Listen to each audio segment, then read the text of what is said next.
Assalamualaikum warahmatullahi wabarakatuh. Saya Suci Adelia sebagai pemateri pertama, yaitu satu, menjelaskan tentang importance of teamwork. Nah, itu ada beberapa bagian. Yang pertama, kerja tim sangat penting untuk keberhasilan sebuah organisasi. Kedua, tim menghasilkan produk, proyek, layanan, atau memberikan rekomendasi, solusi, serta menghasilkan dokumen. Yang terakhir, kemudian interpersonal penting dalam kerja tim. Nah, yang kedua itu menjelaskan tentang message in group. Nah, message in group itu ada beberapa jenis. Yang pertama, jenis pesan yang perlu diperhatikan dalam kelompok. Yang kedua, pesan tugas terkait langsung dengan tugas yang sedang dikerjakan. Yang ketiga, pesan prosedural menjaga agar tugas tetap sesuai jalur. Yang terakhir, pesan interpersonal membangun hubungan dan loyalitas dalam kelompok. Bagian ketiga menjelaskan tentang roles in group.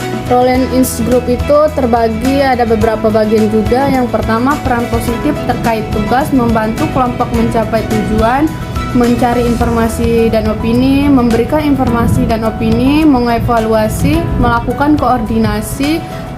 Terus peran positif terkait hubungan interpersonal, membantu kelompok membangun loyalitas dan fungsi dengan lancar. Terus mendorong partisipasi, memeriksa perasaan anggota, menangani masalah interpersonal. Terus peran negatif, menghambat kemajuan kelompok, memblokir, mendominasi, dan yang terakhir menghindar. Nah, bagian keempat itu menjelaskan tentang leadership in group. Leadership in group itu juga menjelaskan ada 3 bagian. Yang pertama, pemimpin informasional, menghasilkan dan mengevaluasi ide. Terus yang kedua, pemimpin interpersonal, memediasi proses kelompok dan menyelesaikan konflik. Yang terakhir, pemimpin prosedural, mengatur agenda dan memastikan tugas dilaksanakan. Yang kelima, materi kelima itu menjelaskan tentang characteristics of successful student group. Nah, itu terbagi menjadi 5 bagian. Yang pertama, komunikasi secara teratur dan sering. Yang kedua, menetapkan tujuan yang tinggi. Yang ketiga, menangani konflik secara langsung. Keempat, mendengarkan kritik dan membuat keputusan bersama. Dan yang terakhir, setiap anggota dapat mengartikulasikan tujuan kelompok without being arrogant. Tersenyum dan kenali anggota kelompok sebagai individu. Dengarkan ide orang lain, tawarkan ide sebagai saran, bukan perintah. Sadarkan akan ketentuan dan kelemahan diri sendiri, memintalah masukan dari anggota kelompok. Yang kedua yaitu purpose and grouping. Grouping, keinginan untuk harmoni kelompok, mengolah pemikiran kritis. Cara mengatasi grouping, yang pertama, secara sadar mencari cara alternatif, mendorong ketidaksetujuan, menunjukkan devil's advocate, orang yang sengaja mengemukakan argumen yang bertentangan, menemukan hak untuk tidak setuju. Selanjutnya ada handling konflik. Pastikan orang yang terlibat benar-benar tidak setuju. Periksa apakah informasi semua orang sudah benar. Temukan kebutuhan yang ingin dipenuhi oleh setiap orang. Cari alternatif solusi. Perbaiki perasaan yang tidak enak. Selanjutnya ada materi responding to criticism. Yang pertama ada paraphrasing, ulangi kritik dengan kata-kata sendiri. Checking, yang kedua ada checking for feeling, tanyakan bagaimana perasaan orang yang menyampaikan kritik.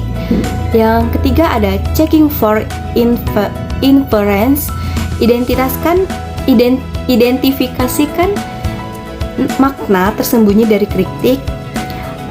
Yang keempat ada bullying time with limited argument, menunda dengan memberi persetujuan terbatas. Selanjutnya, you attitude in conflict resolution. You attitude melihat sesuatu dari sudut pandang orang lain. Selanjutnya, creating the best co-author document. Yang pertama ada bicara tujuan dan target audiens Anda. Yang kedua, diskusikan detail dan keputusan sebagai sebuah kelompok. Yang ketiga, rencanakan pekerjaan dan dokumen. Yang keempat, susun draft secara kolaboratif. Yang kelima, revisi dokumen secara kolaboratif. Dan yang terakhir, edit dan periksa kembali dokumen.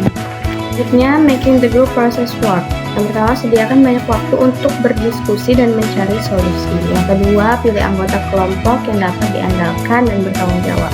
Yang ketiga, tetapkan peran yang dijelaskan untuk setiap anggota kelompok. Yang keempat, minta anggota untuk meninjau materi sebelum rapat. Dan yang terakhir, evaluasi rapat setelahnya. Selanjutnya ada informal meeting with your boss. Memanfaatkan rapat informal dengan atasan untuk memajukan karir Anda. Special consideration for virtual meeting. Rapat virtual membutuhkan pertimbangan khusus.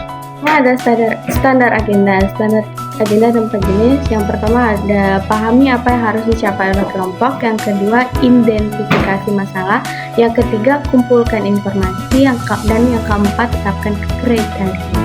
Terakhir ada building a critical support network, membangun jaringan kontak, koleg, dan teman.